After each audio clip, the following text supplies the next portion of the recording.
क्या औरत नाइटी पहन करके नमाज पढ़ सकती है?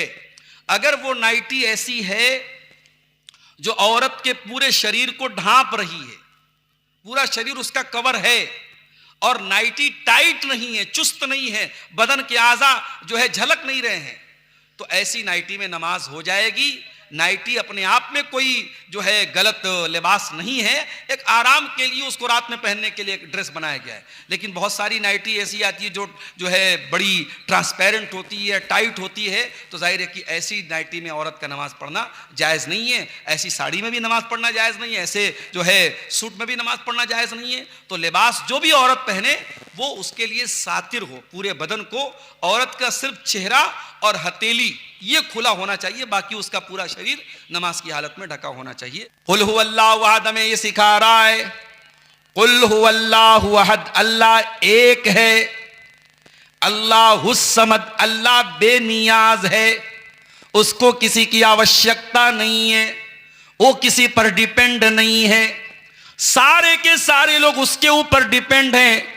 वो न खिलाए तो तुम खा नहीं सकते, वो न पिलाए तुम पी नहीं सकते, वो ऑक्सीजन रोक दे तुम सांस नहीं ले सकते, वो हवाओं को रोक दे तुम जी नहीं सकते, वो पानी को रोक दे, वो पानी को रोक दे तो तुम्हें तुम्हारी प्यास को कोई बुझाने वाला नहीं है। अल्लाहुस समद, अल्लाह बेनियाज है।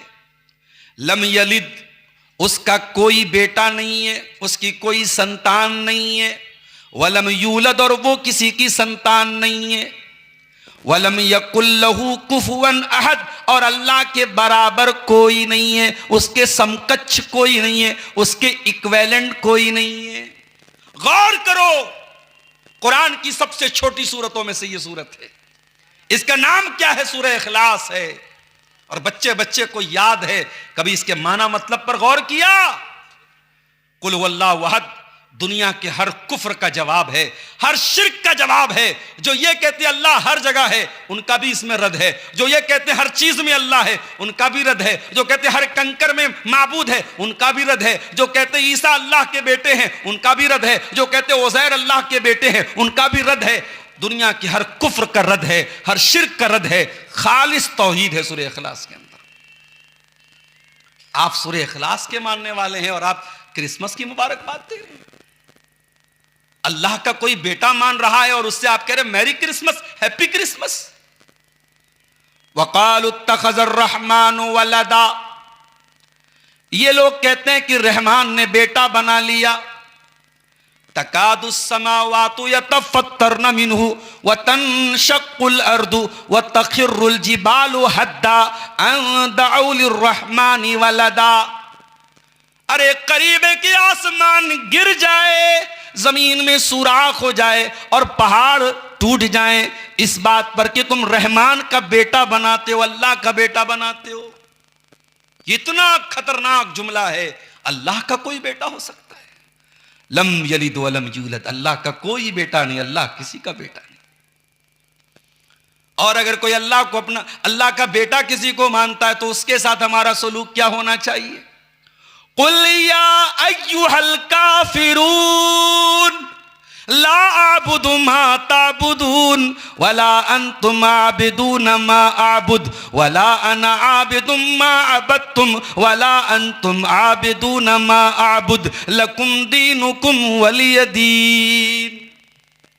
ऐ ईसाइयों, ऐ ईसा को अल्लाह का बेटा मानने वालों, ऐ पत्थर के आगे झुकने वालों, ऐ पेड़ के आगे झुकने वालों, ऐ नदी को माता कहने वालों, ऐ धरती को माता कहने वालों, ऐ गाय को माता कहने वालों, ऐ अल्लाह का इनकार करने वालों, कुफ्र के जितने अकीदे हैं उन सारे अकीदों को खिताब करके कहा गया कुल या अय्युहल काफिरून, ओ डिसबिलीवर्स, हे वो लोगों जो ईश्वर को नहीं मानते, जो अल्लाह को एक नहीं मानते, जो एकेश्वरवाद को नहीं मानते। हमारे बहुत सारे हिंदू भाई समझते काफिर गाली है, काफिर कोई गाली नहीं है। काफिर मोमिन का अपोजिट है। मोमिन का मतलब बिलीवर, काफिर का मतलब डिसबिलीवर। मोमिन का मतलब मानने वाला, काफिर का मतलब ना मानने वाला। अगर आप अल्लाह को नहीं मानते तो आप काफिर हैं। आप ला इलाहा इल्लल्लाह को नहीं मानते तो ये कोई गाली थोड़ी है। कुरान कह रहा है कुल या अय्युहल काफिरून, ए नबी कह दीजिए, ए काफिरो, ओ डिसबिलीवर्स, हे ईश्वर को, अल्लाह को ना मानने वालों, ला आबुदु मा ताबुदून, जिसकी तुम उपासना करते हो, जिसकी तुम वर्शिप करते हो, जिसकी तुम इबादत करते हो, आई कांट वर्शिप इट, मैं उसकी इबादत नहीं कर सकता। और जिसकी मैं इबादत करता हूं, वला अंतुम आबिदून मा आबुद, जब तक तुम शिर्क कर रहे हो, अल्लाह को छोड़ के किसी स्टैचू की इबादत कर रहे हो, किसी पेड़ की पूजा कर रहे हो, किसी नदी की इबादत कर रहे हो, किसी धरती को माता मान रहे हो, तो जब तक तुम शिर्क कर रहे हो, तुम मेरे अल्लाह की तुम उपासना नहीं कर रहे हो। जिसकी मैं इबादत करता हूं तुम नहीं करते हो, जिसकी तुम करते हो मैं नहीं कर सकता। लकुम दीनुकुम वलिय दीन, तुम अपने दीन पर चलो, हम अपने दीन पर चलेंगे, तुमसे कोई झगड़ा नहीं है, लेकिन हां, अकीदे के मामले में हम कॉम्प्रोमाइज नहीं कर सकते। ये कुरान का पैगाम है मेरे नौजवानों। हम आपको मानवता से नहीं रोकते, भाईचारा से नहीं रोकते, सौहार्द से नहीं रोकते, प्रेम से नहीं रोकते। आज देश का माहौल क्या बना दिया गया। क्रिसमस का त्योहार आया, एक चर्च के बाहर एक मजहब के लोगों ने, एक धर्म के लोगों ने अपने मजहब की चीजें जाके चलाना शुरू कर दिया।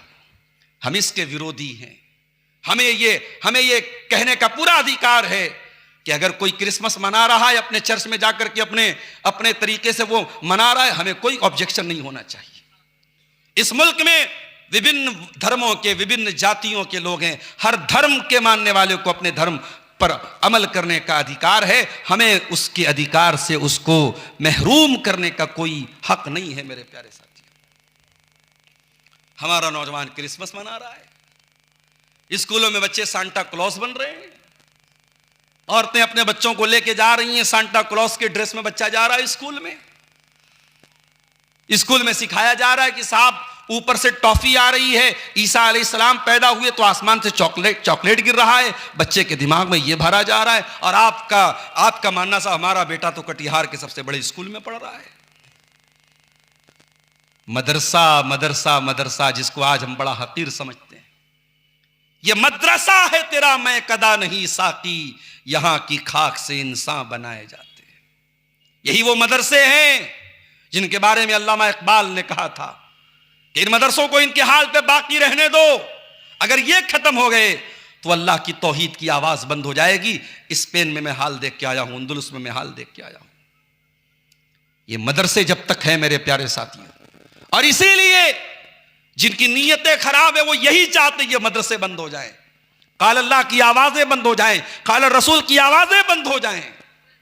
ये मदरसे जब तक मौजूद हैं, तौहीद की आवाज आपके कानों तक पहुंचती रहेगी। मेरे प्यारे साथियों, इन मदरसों की हिफाजत करो, इन मदरसों के चलाने वालों का सपोर्ट करो, इन मदरसों से जुड़े हुए उलमा का सपोर्ट करो मेरे प्यारे साथियों। वरना ये नौजवान नस्ल, आज जावेद अख्तर जैसा आदमी, कभी आप जाकर के पता लगाइए जावेद अख्तर का बाप कौन था, उसका दादा कौन है, उसका खानदान कैसा है। वो जावेद अख्तर किसी ऐरे गहरे नत्तू खैरे खानदान का आदमी नहीं है। अल्लामा फजल हक खैराबादी, मुस्तर खैराबादी और कौन कौन उलमा के खानदान से जावेद अख्तर साहब का ताल्लुक है। दादा आलिम, परदादा आलिम, नाना आलिम, और ऐसे आलिम जिन्होंने किताबें लिखी हैं। अगर आप दीनी तालीम से नहीं जुड़ेंगे मेरे प्यारे साथियों, दादा आलिम हो, परदादा आलिम हो, नाना आलिम हो, लेकिन अगर आप दीनी तालीम से नहीं जुड़ेंगे तो इस बात का खतरा है कि आपका भी वही हाल हो सकता है जो जावेद अख्तर का हाल हुआ है। तो मानने को तैयार ही नहीं कि कोई गॉड है, कोई अल्लाह है, कोई रब है। वो तो ये मानता है साहब दुनिया ऑटोमेटिक बन गई, अपने आप बन गई। और साहब ऐसे लोगों को दुनिया कहती है बड़े ज्ञानी हैं, ये बड़े इंटेलेक्चुअल हैं, बड़े तार्किक हैं, बड़े लॉजिक से बात करते हैं। अरे मैं कहता हूं जो इंसान अपने क्रिएटर को न पहचाने, अपने रब को न पहचाने, दुनिया की नजर में वो इंटेलेक्चुअल हो जाए, ज्ञानी हो जाए, अल्लाह की नजर में वो सबसे बड़ा जाहिल है, सबसे बड़ा स्टूपिड है, सबसे बड़ा बेवकूफ है। अल्लाह की नजर में ज्ञानी कौन है, अल्लाह की नजर में जीनियस कौन है, अल्लाह की नजर में बुद्धिमान कौन है, अल्लाह की नजर में अक्लमंद कौन है। आइए कुरान से पूछते हैं, इन्ना फी खल्क़िस समावाति वल अर्दी वख्तिलाफिल लैली वन नहारी लआयातिल लिउलिल अलबाब।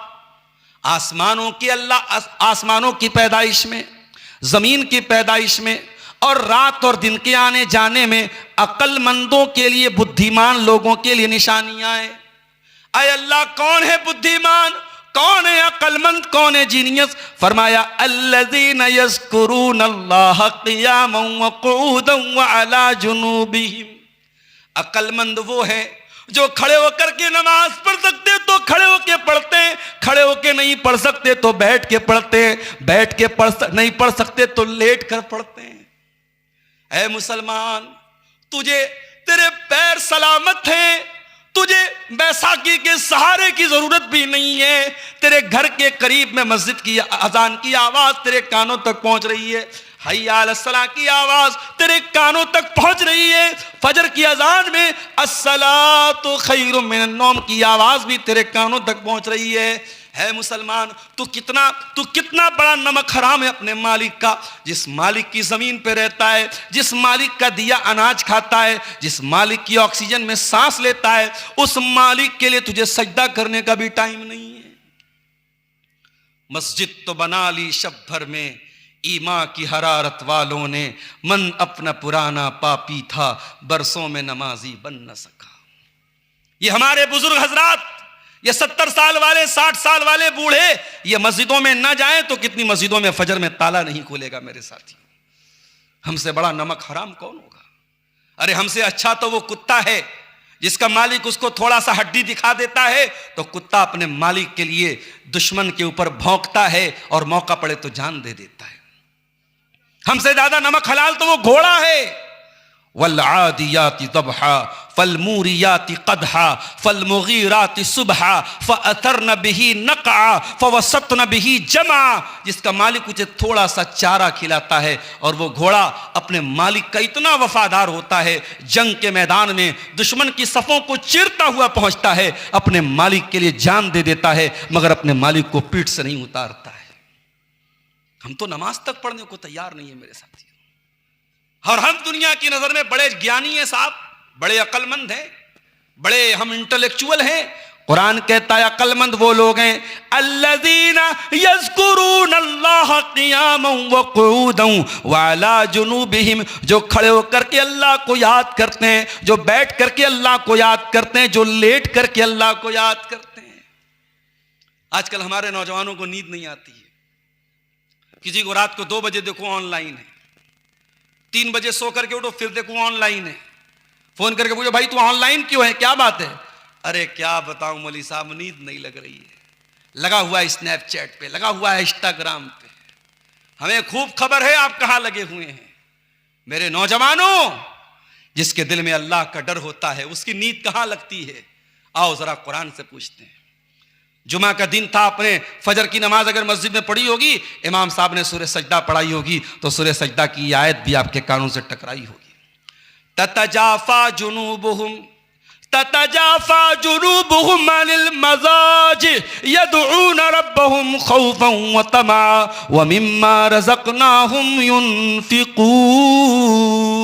मेरे नेक बंदे वो हैं, मेरे मुत्तकी बंदे वो हैं, उनकी पीठ उनके बिस्तर से अलग होती है, उनको रातों में नींद नहीं आती। जब दुनिया रात में आराम से कंबल में रजाई में सो रही होती है, मेरे नेक बंदे रजाई से निकल कर, कंबल से निकल कर अल्लाह के सामने आंसू बहाते हैं, अल्लाह के सामने रोते हैं, अल्लाह को पुकारते हैं। व मिम्मा रज़क़नाहुम युनफिकून, और हमने जो रोजी दी है उसमें से वो खर्च करते हैं। अच्छा, तहज्जुद के बाद अल्लाह ने खर्च करने का जिक्र क्यों किया? उलमा ने 2 बात लिखी है। तहज्जुद पढ़ोगे तो माल में बरकत होगी। जो परेशान है कारोबार से, बिजनेस में लॉस हो रहा है, कारोबार में नुकसान हो रहा है, उनको तरीका बता रहा हूं, तहज्जुद पढ़ना शुरू कर दो, इंशाअल्लाह बरकत होगी। एक तो उलमा ने बताया कि इसका यह फायदा है, तहज्जुद पढ़ोगे बरकत होगी। और दूसरा फायदा क्या है? तहज्जुद पढ़ोगे तो हाथ ऊंचा होगा। गांव की मस्जिद बन रही है, 5,000 देने वाले थे, 10,000 देने का जज्बा पैदा होगा, दिल बड़ा होगा, हाथ ऊंचा होगा, अल्लाह की राह में खर्च करने का जज्बा पैदा होगा। तो अक्लमंद वो लोग हैं जो अल्लाह को याद करते हैं, खड़े होकर के, बैठ करके, लेट करके। वयतफक्करून फी खल्क़िस समावाति वल अर्ज़ि रब्बना मा खलक़्त हाज़ा बातिला। और अक्लमंद कौन लोग हैं? फरमाया वो लोग हैं जो आसमानों और जमीन में गौर करते हैं। जमीन और आसमान पे जो गौर करते हैं वो अक्लमंद है। इसका मतलब कि साइंस पढ़ने के बाद इंसान अल्लाह के और करीब आ जाएगा अगर ढंग से वो साइंस पढ़ेगा। जो जमीन और आसमान पर गौर करेगा, जिसको पता चलेगा इतने बड़े यूनिवर्स में एक छोटा सा गोला है जिसको जमीन कहते हैं, उस जमीन में बहुत सारे ममालिक और कंट्रीज हैं। उन कंट्रीज में से कंट्री भारत है, और भारत का एक छोटा सा सूबा बिहार है, और बिहार के एक छोटे से गांव में मैं रहता हूं। इंसान को अपनी औकात पता लग जाएगी, इंसान को पता लग जाएगा जिसने यूनिवर्स बनाया वो कैसा होगा। हम तो इस यूनिवर्स के छोटे से गोले के, एक छोटे से मुल्क के छोटे से गांव में रहने वाले हैं। तो जो जमीन और आसमान पर गौर करेगा वो कहां पहुंचेगा? वो जावेद अख्तर नहीं बनेगा, वो मुल्हिद नहीं बनेगा, वो एथिस्ट नहीं बनेगा, वो क्या बनेगा? रब्बना मा खलक़्त हाज़ा बातिला। ऐ अल्लाह, हम दुनिया में कोई छोटा सा काम भी करते हैं तो बेकार नहीं करते। ये माइक यहां लगाए तो जरूर इसका कोई काम है, ये टेबल यहां लगाए तो जरूर इसका कोई काम है, ये यूट्यूबर्स ने कैमरे लगाए तो जरूर इनका कोई काम है। ऐ अल्लाह, जब इंसान बेमकसद कोई काम नहीं करता, तू तो क्रिएटर है, तू तो सारी कायनात का निर्माण करने वाला है। रब्बना मा खलक़्त हाज़ा बातिला। ऐ अल्लाह, तूने दुनिया को बेमकसद नहीं बनाया, तूने बेकार नहीं बनाया। सुब्हानक फ़क़िना अज़ाबन नार। परवरदिगार हमको जहन्नम की आग से बचा ले। तो जो अल्लाह की नजर में अक्लमंद कौन है? जो अपनी जिंदगी के मकसद को पहचानता है, जिसको अपने जीवन का उद्देश्य ना पता हो, जिसकी जिंदगी का सिर्फ 3 मकसद हो: खाना, पीना और इंजॉय करना। अगर to eat, to drink, to enjoy, अगर ये आपकी जिंदगी का मकसद है तो माफ कीजिए, फिर आपके बीच में और एक काफिर और मुशरिक के बीच में क्या फर्क है? अल्लाह कहता है रुबमा यवद्दुल्लज़ीना कफरू लौ कानू मुस्लिमीन। 14वें पारे की पहली आयत। रुबमा यवद्दुल्लज़ीना कफरू लौ कानू मुस्लिमीन। एक दिन ऐसा आएगा, ये काफिर लोग कहेंगे काश हम भी दुनिया में मुसलमान होते। ज़रुहुम याकुलू व यतमत्तउ व युल्हिहिमुल अमलु फसौफ यअलमून। ऐ नबी, इनको इनके हाल पे छोड़ दो, इनका तो 3 ही काम है, ये खाएंगे, ये पिएंगे और ये लंबे लंबे प्लान बनाएंगे। आज हमारा नौजवान लंबे लंबे प्लान बना रहा है, नया साल की तैयारी अभी से कर रहा है, किसको किसको कार्ड भेजना है, किसको किसको हैप्पी न्यू ईयर लिख के स्टेटस लगाना है। 31 दिसंबर की रात पूरी दुनिया में जितनी शराब उस रात में पी जाती है, शायद साल के 365 दिनों में कभी नहीं पी जाती। जितना जिना उस एक रात में होता है, जितना नाच गाना उस एक रात में देखा जाता है, शायद साल के किसी दिन में उतना नहीं देखा जाता है। एक और ईंट गिर गई दीवारे हयात से, नादां ये कह रहा है नया साल मुबारक।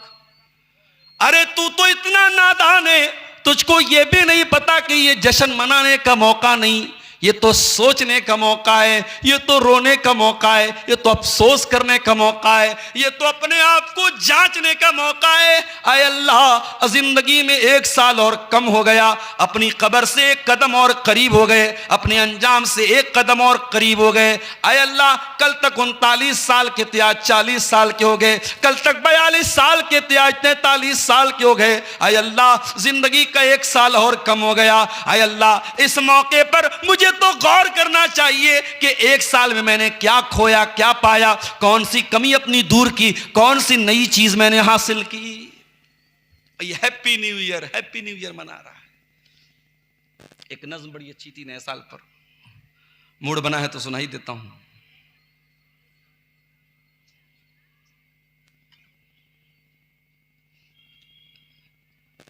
हाँ, नया साल पर, हाँ सुनिए।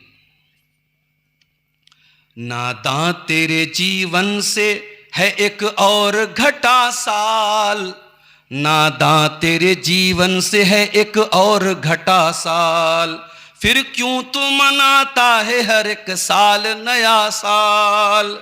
जो बात गलत है वो छुपाना भी गलत है, सच है जी नया साल मनाना भी गलत है। ये नफ्स का धोखा है, ये शैतान की है चाल, फिर क्यों तू मनाता है हर एक साल नया साल। एक साल के आने पे खुशी है तुझे इंसान, लेकिन तुझे इस बात की परवाह नहीं नादां। आएगा नहीं लौट के, आएगा नहीं लौट के वो गुजरा हुआ साल, फिर क्यों तू मनाता है हर एक साल नया साल, फिर क्यों तू मनाता है हर एक साल नया साल। घर बार में गैरों की तरह दीप जलाना, घर बार में गैरों की तरह दीप जलाना, मेहमान बुलाना नए पकवान बनाना, इस्लाम में जायज़ नहीं ये रस्म, इस्लाम में जायज़ नहीं ये रस्म ज़दा साल। नादां नादां तू मनाता है हर एक साल नया साल। ये साल गुनाहों में गुजारा है मुसलसल, ये साल गुजारा है गुनाहों में मुसलसल, गफलत ही में सोता रहा जाफर तू हर एक पल। ये साल गुनाहों में गुजारा है मुसलसल, गफलत ही में सोता रहा जाफर तू हर एक पल। अब नेकियां कुछ कर ले तुझे फिर से मिला साल, फिर क्यों तू मनाता है हर एक साल नया साल। ये इबरत की चीज है मेरे प्यारे साथियों, ये गौर करने की चीज है कि हमारी जिंदगी के से एक साल और कम होने जा रहा है और हम खुशी मना रहे, हम जश्न मना रहे। मेरे प्यारे साथियों, अभी मैंने 3 दिन पहले बनारस की सड़कों पर देखा कि नौजवान रात में 11 बजे पूरी स्पीड में बाइक चला रहा है। अच्छा, हमारे मुसलमान नौजवान इन सब चीजों में थोड़ा ज्यादा नजर आता है। 11 बजे बाइक चला रहा है, क्या कर रहा है साहब? राइडर है, राइडर, फुल स्पीड में।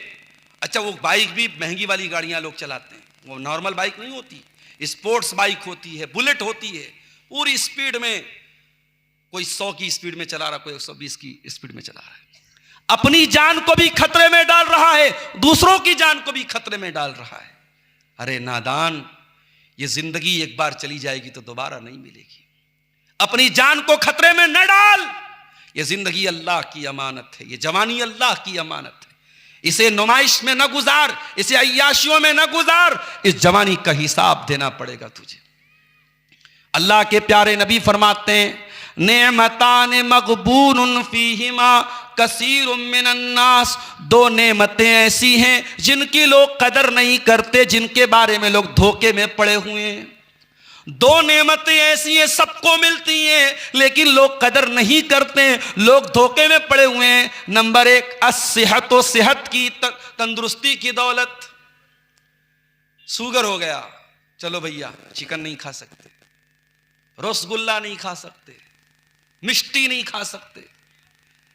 हमें कभी आपके इलाके से जाता हूं तो हमारे घर वाले पूछते हैं बिहार बंगाल में क्या खास बात है। मैंने कहा उधर मिठाई बहुत अच्छी मिलती है। कलिया चक में कभी कभी गया तो गरम गरम बिल्कुल जो है खजूर के गुड़ की जो मिठाई वहां मिलती है, बड़ी ज़बरदस्त होती है। मैं कभी जाता हूं तो ज़रूर उसको खरीद देता हूं घर के लिए।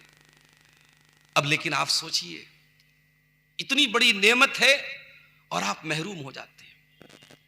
इसीलिए 40 साल के जब लोग हो जाएं तो डॉक्टर लोग कहते हैं कि मीठा थोड़ा कम कर दो भाई, वरना शुगर होने का डर ज्यादा रहता है। अच्छा, जिसको शुगर हो जाता है वो चाय तो पिएगा बगैर चीनी वाली, उससे पूछो चाय पियोगे? हाँ पिएंगे। कौन सी? बिना चीनी की। और मिठाई गपा गप खाएगा। ये अजीब बात है। जिस चीज से इंसान को रोका जाता है उसकी मोहब्बत उसके दिल में पैदा हो जाती है। आज तंदुरुस्ती है, कल होगी कि नहीं होगी गारंटी नहीं। अरे आप अपनी जिंदगी पर गौर कीजिए। जब आप 30 साल के थे, जो एनर्जी आपके बदन में थी, 35 साल में वो एनर्जी नहीं है। 40 साल में और कम हो गई, 45 साल में और कम हो गई। इंसान जैसे जैसे आगे बढ़ता है जिंदगी ढलान पे चली जाती है। आज सेहत की हालत है, आज तंदुरुस्ती की हालत है। आज चोराडांगी में जलसा है, आप 40 किलोमीटर बाइक चला के चले आए, 50 साल के हो जाएंगे, नहीं चला के आ पाएंगे। आज तंदुरुस्ती है, इसकी कदर कर लो मेरे साथियों, कल ये तंदुरुस्ती दोबारा नहीं मिलेगी। और दूसरी नेमत क्या है? अल फराग, टाइम की नेमत है, समय की नेमत है। इंसान की सबसे बड़ी पूंजी उसका समय है, और इसीलिए अल्लाह ने कुरान में समय की कसम खाई है। कहीं फरमाया वल फज्र, फजर की कसम, कहीं फरमाया वल अस्र, अस्र की कसम, जमाने की कसम, कहीं फरमाया वल लैली इज़ा यग़शा, रात की कसम, कहीं फरमाया वन नहारी इज़ा तजल्ला, दिन की कसम, कहीं फरमाया वज़्ज़ुहा, चाश्त के वक्त की कसम। अल्लाह ने टाइम की कसम खाई है, यह बताने के लिए कि समय बहुत कीमती है। और एक आदमी मार्केट में बर्फ बेच रहा था, और सुबह को बर्फ लेके निकला, दोपहर हो गई, कस्टमर नहीं आ रहा है, और बर्फ बराबर पिघल रही थी।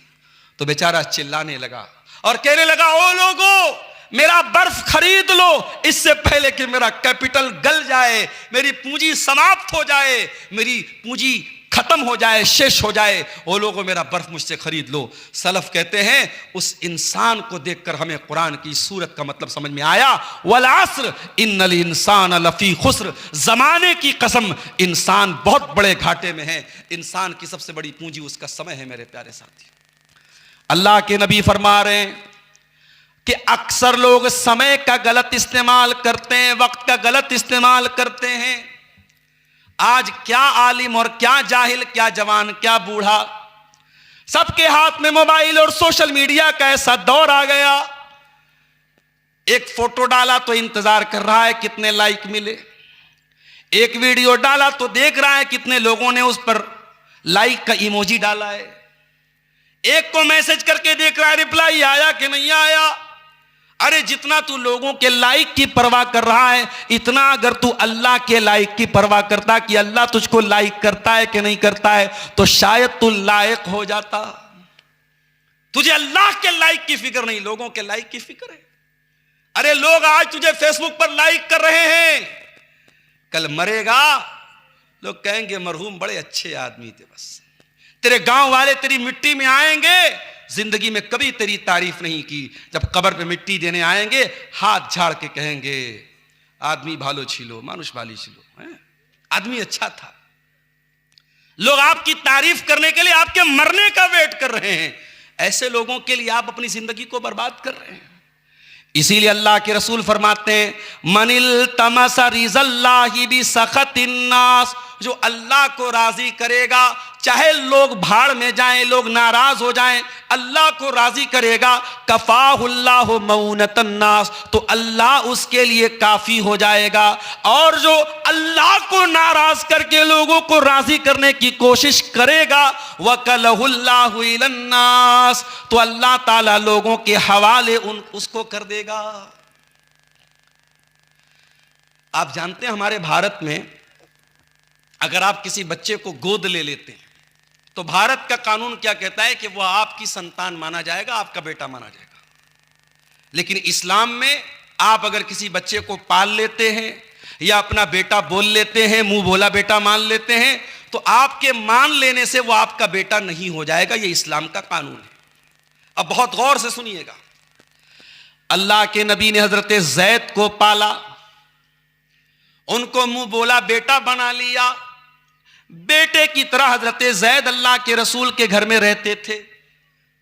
इतनी ज्यादा मोहब्बत अल्लाह के रसूल सल्लल्लाहु अलैहि वसल्लम हजरत ज़ैद से करते थे कि हजरत ज़ैद के बाप का लोग नाम नहीं लेते थे, बल्कि ज़ैद इब्ने मोहम्मद कहते थे उनको। ज़ैद की शादी होती है किससे?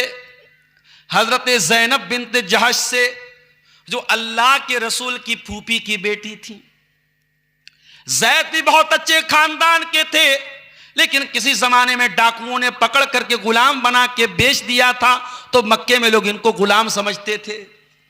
जब अल्लाह के नबी ने ज़ैद की शादी अपनी फूफी की बेटी से करा दी, तो यह रिश्ता ज्यादा दिन तक नहीं चल पाया।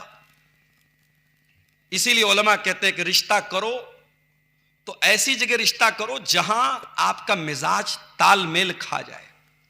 आप बहुत पैसे वाले हैं और आप बहुत गरीब फैमिली में शादी करेंगे, तालमेल थोड़ा मुश्किल हो जाएगा। आप गांव के हैं, शहर की लड़की लेके आ जाएंगे, तालमेल थोड़ा मुश्किल हो जाएगा। अपने माहौल में, अपने एटमॉस्फेयर में, अपने कल्चर में शादी करना बेहतर है अगर दीनदारी है तो, ताकि तालमेल खा जाए। क्योंकि रिश्ता जब होता है तो तालमेल का होना बहुत जरूरी है। जैद भी बहुत नेक इंसान है, ज़ैनब भी बहुत नेक औरत है, मगर तालमेल नहीं हो पा रहा था। अब हजरत जैद के दिल में ख्याल आया कि मैं तलाक दे दूं। हजरत जैद अल्लाह के नबी के पास आते हैं और कहते हैं, अल्लाह के नबी, मैं ज़ैनब के साथ नहीं रह सकता, मैं तलाक देना चाहता हूं। अल्लाह ताला की तरफ से यह बता दिया गया कि अल्लाह के रसूल, जैद अपनी बीवी को तलाक दे देंगे, और जब वो तलाक दे देंगे और ज़ैनब की इद्दत पूरी हो जाएगी तो ऐ मेरे रसूल, आपको उस औरत से शादी करनी होगी, ताकि दुनिया से ये रस्म खत्म कर दी जाए कि अगर कोई मुंह बोला बेटा है तो वो सगा बेटा नहीं है। क्योंकि सगा बेटा होता तो सगे बेटे की बीवी तो बहू होती है, और बहू से ससुर की कभी शादी नहीं हो सकती। जैद की मुतल्लका बीवी से अल्लाह के रसूल का निकाह अल्लाह ताला ने करने का हुक्म दिया, ताकि इस रस्म को तोड़ दिया जाए, इस रिवाज को तोड़ दिया जाए। लेकिन अल्लाह के नबी को डर पैदा हुआ कि लोग क्या कहेंगे, लोग क्या कहेंगे। लोग तो डायरेक्ट यही बोलेंगे कि मोहम्मद रसूलुल्लाह ने अपनी बहू से शादी कर ली। अल्लाह के नबी के पास जैद आए। जैद ने कहा, अल्लाह के नबी, मैं तलाक देना चाहता हूं अपनी बीवी को। आपने फरमाया, अमसिक अलैका ज़ौजक वत्तकिल्लाह। आपने कहा, जैद, अपनी बीवी को तलाक मत दे, उसको निकाह में बाकी रख। वतुख्फी फी नफ्सिका मल्लाहु मुब्दी। और ए नबी, आपको पता था कि तलाक हो जाएगी और आपको शादी करनी होगी ज़ैनब से, लेकिन आप अपने दिल में इस बात को छुपा रहे थे। व तख्शन्नास, और ए मेरे नबी, आप लोगों से डर रहे थे। कभी जिंदगी में अल्लाह के नबी लोगों से नहीं डरे। इस मौके पर लोगों का एक डर आपके दिल में पैदा हुआ कि लोग क्या कहेंगे। अल्लाह ने फरमाया, वल्लाहु अहक्कु अन तख्शा। ए मेरे नबी, लोगों से मत डरिए, अल्लाह से डरिए। अल्लाह ज्यादा हकदार है कि अल्लाह से डरा जाए। लोगों की परवाह मत करो। जब मसला दीन का आ जाए, शरीयत का आ जाए, तो अल्लाह ने जो कहा है उस पर अमल करो, लोगों की परवाह मत करो। नबी ने शादी कर ली हजरत ज़ैनब से।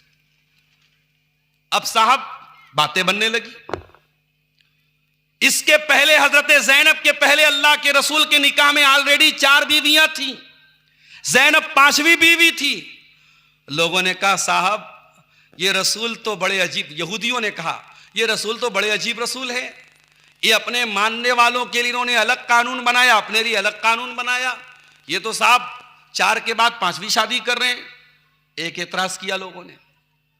फिर दूसरा एतराज किया कि चलो ठीक है, ये रस्म बहुत गलत थी, तो इस रस्म को तोड़ना जरूरी था, तो रसूल ने ही क्यों तोड़ा, कोई और तोड़ देता। और फिर तीसरा सवाल कि नबी ने अपनी बहू की से शादी कर ली, अपने बेटे की बीवी से शादी कर ली। अल्लाह ने एक आयत में तीनों सवालों का जवाब दे दिया। कौन सी आयत? सूरह आज़ाब के अंदर आयत उतारी गई, मा काना मुहम्मदुन अबा अहदिम मिर रिजालिकुम। ओ लोगो, मोहम्मद सल्लल्लाहु अलैहि वसल्लम किसी मर्द के बाप नहीं है, उनकी औलाद में कोई मर्द नहीं है। उनके तो सारे बच्चे बचपन में इंतकाल कर गए। उनके औलाद में कोई लड़का जो है नहीं है जो जवान हो करके मर्द बना हो। मोहम्मद सल्लल्लाहु अलैहि वसल्लम किसी मर्द के बाप नहीं है। आज हमारे यहाँ लोग कहते हैं, साहब इसको लड़का नहीं हुआ, इसकी तो नस्ल नहीं चलेगी।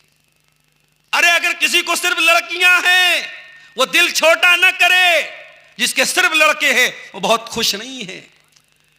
दुनिया में आपकी औलाद नेक होना चाहिए मेरे साथी। अगर आपको सिर्फ अल्लाह ने बेटियां दी हैं, अपनी किस्मत में नाज कीजिए। नबियों को अल्लाह ने बेटियां दी हैं, नबियों को अल्लाह ने बेटियों का बाप बनाया है। हमारे आखिरी नबी 4 बेटियों के बाप थे।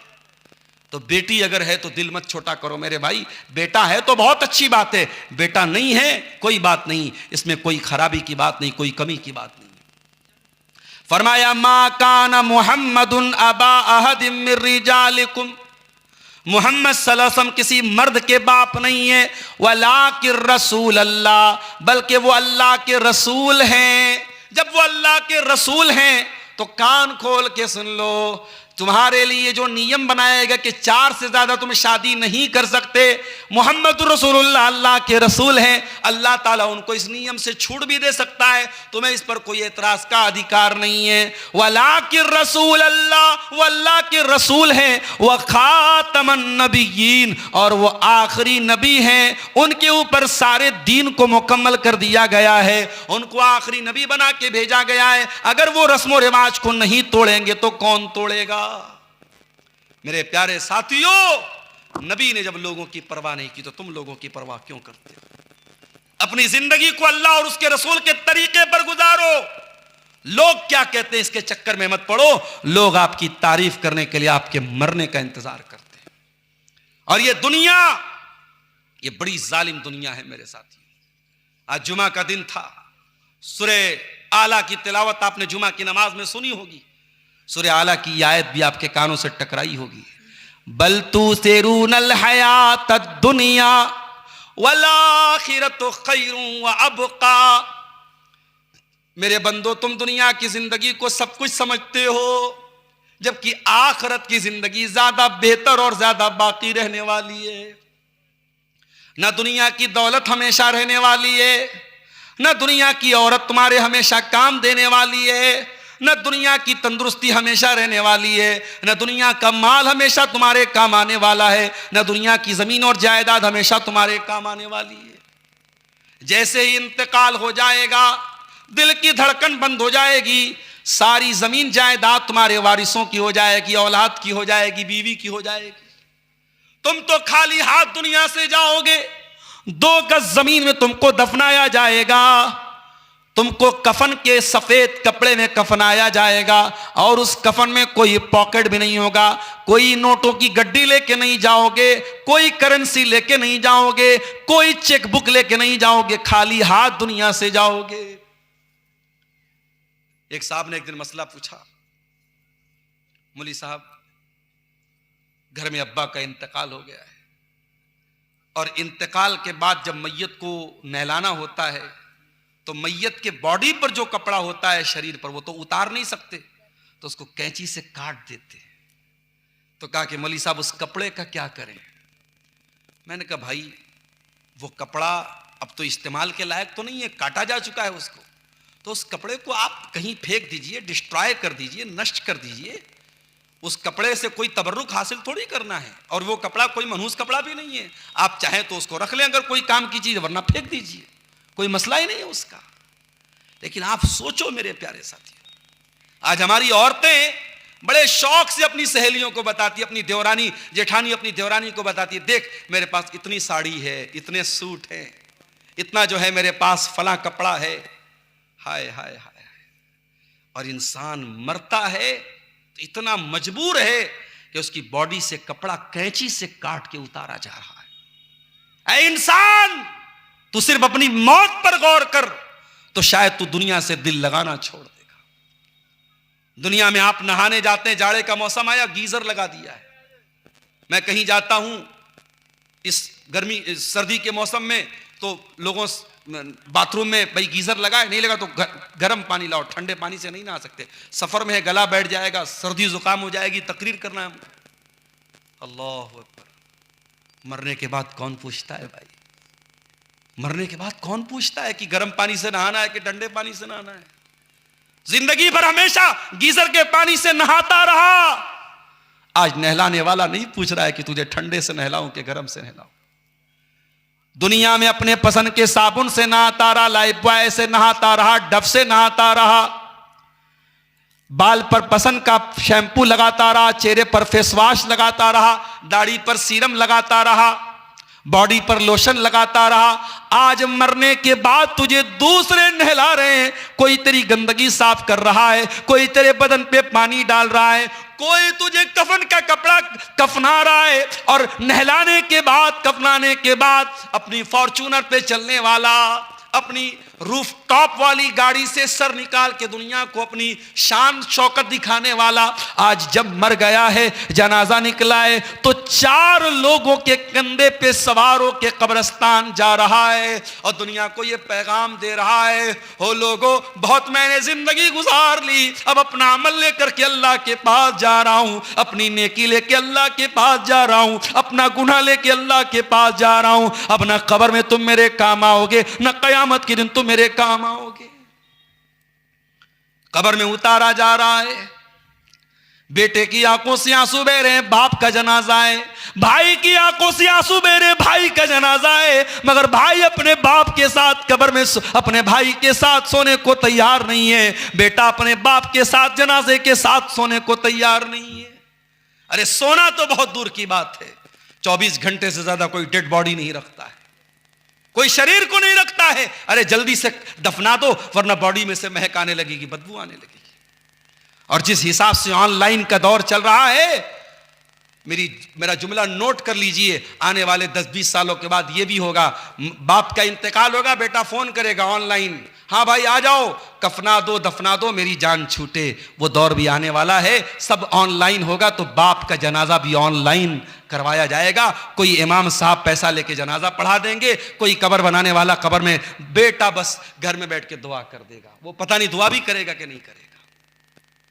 इसीलिए मैं कहता हूं, अपनी औलाद में से किसी एक बच्चे को आलिम बनाओ। उत्तर प्रदेश में एक जगह है मुबारकपुर, वहां एक जनाजे में मैं गया, वहां एक बहुत बड़े मौलाना का जनाजा था, मौलाना फजल हक मुबारकपुरी। उनके 5 बेटे हैं, सब आलिम है माशाअल्लाह। बाप का जनाजा आया, हर बेटा इस काबिल है कि बाप का जनाजा पढ़ा सकता है। बड़े बेटे ने जनाजे की नमाज पढ़ाई। वो मंजर देखकर मेरा दिल बाग बाग हो गया कि अल्लाह, ऐसा भी जनाजा होता है कि हर बेटा इस काबिल हो कि बाप की जनाजे की नमाज पढ़ा सके। मेरे भाइयों, हो सके तो अपने किसी एक बच्चे को तो इस काबिल बनाओ। इंजीनियर तो बहुत से बन जाएंगे, डॉक्टर तो बहुत से बन जाएंगे, लॉयर तो बहुत से बन जाएंगे, एक बेटा तो ऐसा बनाओ कि जब तुम्हारा इंतकाल हो तो बेटा खड़ा होकर के आपकी जनाजे की नमाज तो पढ़ सके। जब दुआ के लिए हाथ उठाए तो कम से कम ये कह सके, रब्बिरहमहुमा कमा रब्बयानी सगीरा, परवरदिगार मेरे माँ बाप पर रहम फरमा, इन्होंने बड़ी मोहब्बतों से मुझको पाला था। मेरे प्यारे साथियों, मरने वाला कब्र में चला गया, मट्टी देने वाले घर जा चले गए, 2 फरिश्ते आते उसके पास, एक का नाम मुनकर और एक का नाम नकीर है। वो दोनों फरिश्ते मैयत को के अंदर दोबारा रूह डालते हैं और मैयत को बिठाते हैं और 3 सवाल करते हैं। मन रब्बू का, तेरा रब कौन है? मन नबियों का, तेरे नबी कौन है? मां दीनों का, तेरा दीन क्या है? ये 3 सवाल कब्र में हर मुर्दे से पूछा जाएगा। अब अगर बंदा मोमिन होगा और पक्का तौहीद वाला होगा, सही अमल करने वाला होगा, वो कहेगा मेरा रब अल्लाह है, मेरा दीन इस्लाम है और मेरे नबी मोहम्मद सल्लल्लाहु अलैहि वसल्लम है। फरिश्ता पूछेगा तुझे इन 3 सवालों का जवाब कैसे पता चला? बंदा कहेगा क़राअतु किताब अल्लाह फ़आमनतु बिही वसद्दक़तु बिही, मैंने अल्लाह की किताब को पढ़ा था, मैंने कुरान को पढ़ा था। I have knowledge of the Quran, मेरे पास कुरान का इल्म था। पता ये चला साइंस कब्र में काम नहीं आएगी, मैथमेटिक्स कब्र में काम नहीं आएगी, ज्योग्राफिया की किताबें कब्र में काम नहीं आएंगी, विज्ञान की किताबें कब्र में काम नहीं आएंगी। कब्र में अगर काम आएगा तो कुरान और हदीस का इल्म काम आएगा, जिसको हम और आप हकीर समझते हैं। ये कुरान और हदीस का इल्म हकीर मत समझो मेरे साथियों, ये कब्र में भी आपके काम आएगा और कयामत के दिन मैदान महशर में भी काम आएगा। और मेरा जुमला नोट कर लो, अपने बच्चों को दीन सिखाओ मेरे साथियों। आने वाला दौर बहुत नाजुक है, कुफ्र और इर्तिदाद की ऐसी लहरें चलेंगी, आपको अपने बच्चों को बचाना मुश्किल हो जाएगा। ये सोशल मीडिया में जो पीले पड़े हैं आपके बच्चे, 20 साल बाद आने वाली जो नस्ल होगी वो सोशल मीडिया की पैदावार होगी। वो रात दिन यूट्यूब देखने वाली, इंस्टाग्राम चलाने वाली वो नस्ल होगी। वो नस्ल अल्लाह को मानेगी कि नहीं मानेगी? वो कयामत को मानेगी कि नहीं मानेगी? हर बात पर क्वेश्चन करने वाली नस्ल क्वेश्चन करेगी, अल्लाह कौन है? हमने तो अल्लाह को नहीं देखा। अगर कोई अल्लाह है तो दिखाई क्यों नहीं देता? फरिश्ते हैं तो दिखाई क्यों नहीं देते? वो नहीं मानेगा कयामत के दिन को, वो नहीं मानेगा अल्लाह को, वो नहीं मानेगा तकदीर को। वो दौर आएगा, और जब वो दौर आएगा तो हमें क्या करना है? नबी ने फरमाया ला यज़ालुन्नासु यतसाअलून, एक जमाना आएगा लोग बहुत ज्यादा सवाल करेंगे, बहुत ज्यादा सवाल करेंगे, अच्छा सवाल करेंगे, खराब सवाल भी करेंगे, यहां तक कि यह भी सवाल किया जाएगा खलक़ल्लाहु कुल्ल शै, हर चीज को अल्लाह ने पैदा किया, फमन खलक़ल्लाह, तो अल्लाह को किसने पैदा किया? Who created Allah? Allah created everything, then who created Allah? Allah ने हर चीज को पैदा किया, तो अल्लाह को किसने पैदा किया? ये क्वेश्चन दिमाग में आएगा। जब ये क्वेश्चन दिमाग में आए तो प्यारे रसूल ने क्या कहा? फलयतअव्वज़ बिल्लाह, अल्लाह से, अल्लाह की पनाह तलब करो शैतान मरदूद से। ये सवाल तुम्हारे दिमाग में डालने वाला शैतान मरदूद है, तुम फौरन औज़ु बिल्लाहि मिनश शैतानिर रजीम पढ़ो और ये ख्याल अपने दिमाग से निकाल दो। वो दौर आने वाला है मेरे साथियों, बचा लो अपनी आने वाली नस्लों को। बच्चों को कारोबार सिखाते हो, बच्चों को खेती सिखाते हो, बच्चों को बिजनेस सिखाते हो, बच्चों को पैसा कमाना सिखाते हो, बच्चों को यह भी सिखाओ अल्लाह कौन है। और जब बच्चे ये जान जाएंगे अल्लाह कौन है तो इंशाअल्लाह वो गुनाह के करीब नहीं जाएंगे। जिसको ये पता लग जाए अल्लाह कौन है, वो पाप नहीं करेगा, वो गुनाह नहीं करेगा। किसी ने मुझे बताया कि सोहरा डांगी के जलसे में सीसीटीवी कैमरा लगा है। क्यों लगा है भाई सीसीटीवी कैमरा? इसीलिए तो लगा है कि कोई अप्रिय घटना ना हो, कोई गलत अगर वाकया होता है तो कैमरे में रिकॉर्ड हो जाएगा, पकड़ा जाएगा जो जिसने गलत काम किया है। दुनिया में कैमरा लगा है तो घटनाएं नहीं होती हैं, अपराध नहीं होता है। आज देखिए दिल्ली में कोई घटना होती है, कैमरे में रिकॉर्ड हो जाती है, हर जगह सड़कों पर कैमरे लग गए हैं। अगर दुनिया के लगे हुए कैमरे से अपराध कम हो सकता है तो जिसके दिल में अल्लाह के कैमरे का डर पैदा हो जाए। अल्लाह का कैमरा भी तो लगा है हर जगह। यालमु खाइनतल अयुनि व मा तुख्फिस सुदूर, अल्लाह तुम्हारी आंखों की चोरी को भी जानता है, तुम्हारे दिल के भेद को भी जानता है। इन्नहु अलीमुम बिज़ातिस सुदूर, वो तुम्हारे सीनों में छुपे हुए भेद को भी जानता है। अलम यालम बि अन्नल्लाह यरा, इंसान क्या तू नहीं जानता अल्लाह सब देख रहा है। मा यल्फिज़ु मिन कौलिन इल्ला लदैहि रकीबुन अतीद, तेरे जबान से जो लफ्ज निकलता है एक फरिश्ता सब रिकॉर्ड कर रहा है। व इन्ना अलैकुम लहाफिज़ीन किरामन कातिबीन यालमून मा तफ़अलून, ओ लोगो हमने तुम्हारी एक्टिविटीज को रिकॉर्ड करने के लिए किरामन कातिबीन को मुकर्रर कर दिया है जो तुम्हारी एक एक एक्टिविटी को लिख रहे हैं। फरिश्ते सब रिकॉर्ड कर रहे हैं मेरे साथी। अल्लाह का कैमरा, उसका डर जब आपके बच्चे के अंदर पैदा होगा वो ऑटोमेटिक गुनाहों से बचेगा।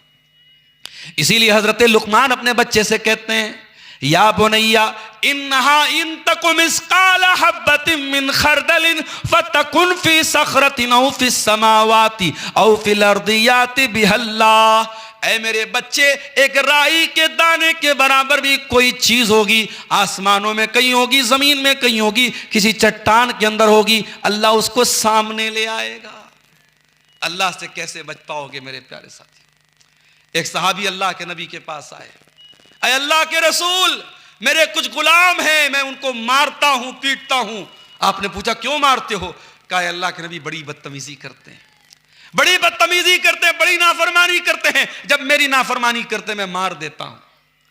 ऐ अल्लाह के नबी अपने गुलामों को मैं मार देता हूं, पीट देता हूं, मुझे अजाब तो नहीं होगा?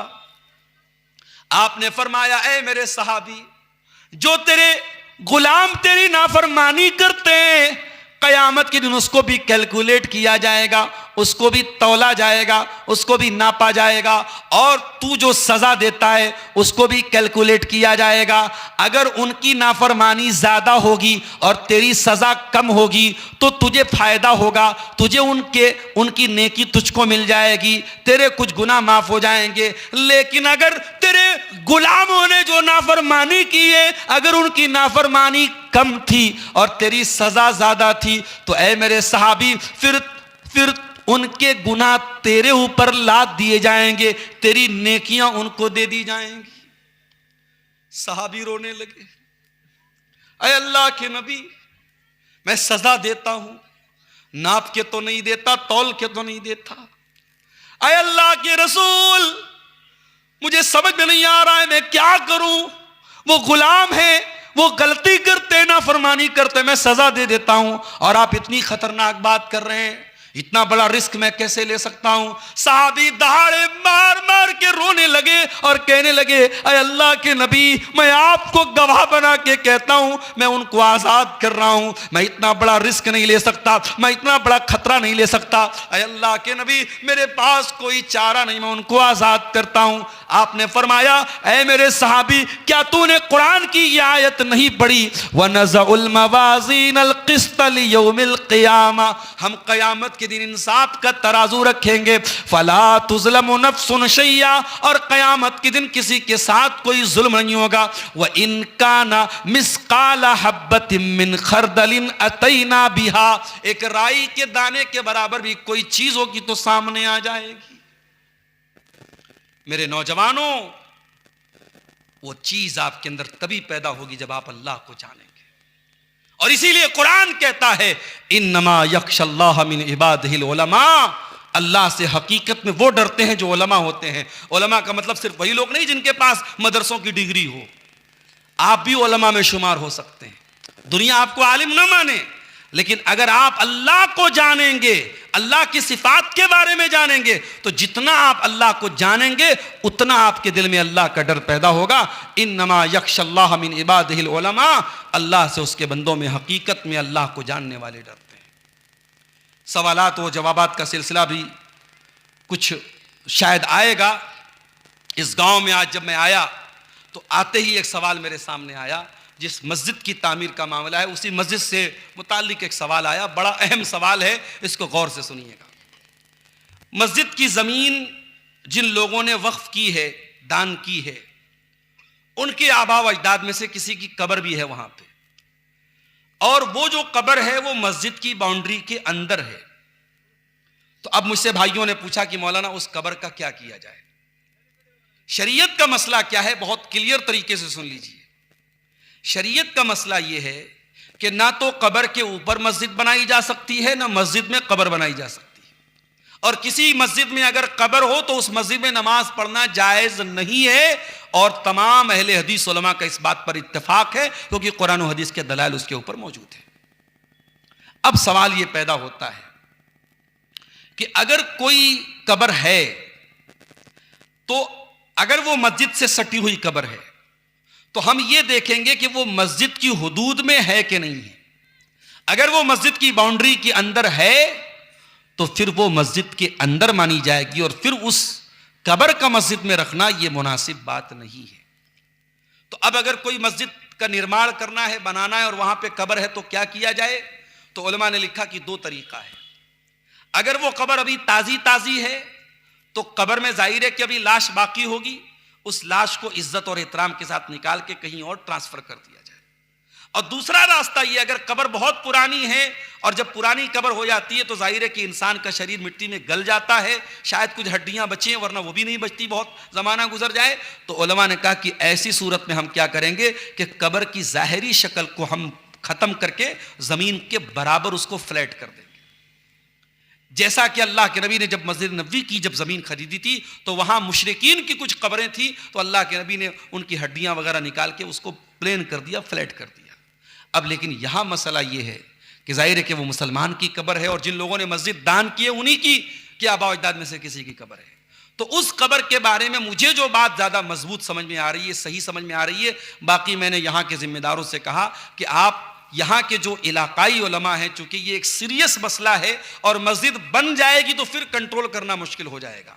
और मैं बंगाल की कई मस्जिदों को जानता हूँ, यूपी की कई मस्जिदों को जानता हूँ, जहाँ यही गलती की गई और कब्र थी मस्जिद में और उसको छोड़ दिया गया, और वहाँ कब्र पे जो है वैसी मस्जिद बना ली गई। और बहुत सारे गाँवों में वहाँ कुछ लोग नमाज पढ़ते हैं, कुछ लोग नहीं पढ़ते हैं, आपस में इख्तलाफ होता है, वो सिचुएशन आपके यहाँ न पैदा होने पाए, इसलिए मुझको जो मुनासिब लगता है कि आप जब मस्जिद का नौ निर्माण कर रहे हैं, मस्जिद की तामीर नौ कर रहे हैं, तो कोशिश ये कीजिए कि आप उस कब्र को छोड़ करके आप मस्जिद की बाउंड्री खड़ी कीजिए। उसमें अगर कुछ ज़मीन चली जाती है तो चली जाए, आप उसका लालच मत कीजिए, लेकिन उसको मस्जिद की बाउंड्री के बाहर कर दीजिए ताकि आप इस रिस्क से बाहर आ जाएं। क्योंकि अगर मस्जिद की बाउंड्री के अंदर है, मस्जिद के गेट में आप दाखिल और अंदर वो कब्र है, तो फिर ये चीज़ मुनासिब नहीं है। अगर किबला की तरफ है तब तो बहुत खतरनाक बात है। अगर जैसा कि यहाँ मुझे लोगों ने बताया कि वो पूरब साइड में है, किबला के अपोजिट साइड में है, तो भी वो गलत है, क्योंकि वो मस्जिद के प्रेमिसेस के अंदर है, मस्जिद की बाउंड्री के अंदर है, इसलिए उसका मस्जिद में होना ठीक नहीं है। वल्लाहु आलम बिस्सवाब। आप इस सिलसिले में अपने इलाकाई उलमा से तहकीक ज़रूर कर लें। मेरे प्यारे साथियों, मैं अर्ज़ ये कर रहा था कि आज हमारा जो नौजवान है वो गाफिल पड़ा हुआ है, कभी क्रिसमस मना रहा है, कभी नया साल मना रहा है, और जो तकरीर के शुरू में मैंने जो आयत पढ़ी थी, कुरान के 17वें पारे की पहली आयत, वो आयत हमें एक मैसेज दे रही है, इक़्तरब लिन्नास हिसाबहुम वहुम फी गफलतिन मोरिजून, के लोगों के हिसाब का टाइम करीब आ चुका है, लेकिन लोग फिर भी गफलत में पड़े हुए हैं। जब परीक्षा का टाइम आता है तो बहुत बेवकूफ किस्म का स्टूडेंट जो पढ़ाई में कभी ध्यान नहीं लगाता है, वो भी बैठ करके पढ़ाई करता है, मेहनत करता है। जिसको पास होना है, जिसको ये पता है अगर मैं फेल हो जाऊंगा तो मेरी जिंदगी बर्बाद हो जाएगी, वो मेहनत करता है। मेरे भाइयों, हमारे हिसाब का टाइम करीब आ चुका है, मौत कभी भी आ सकती है। वजाअत सकरतुल मौत बिल हक़ ज़ालिका मा कुन्त मिन्हु तहीद। मौत आएगी, और जिस दिन मौत को आना होगा, हम 1 मिनट पहले मर नहीं सकते, 1 मिनट बाद में नहीं मर सकते।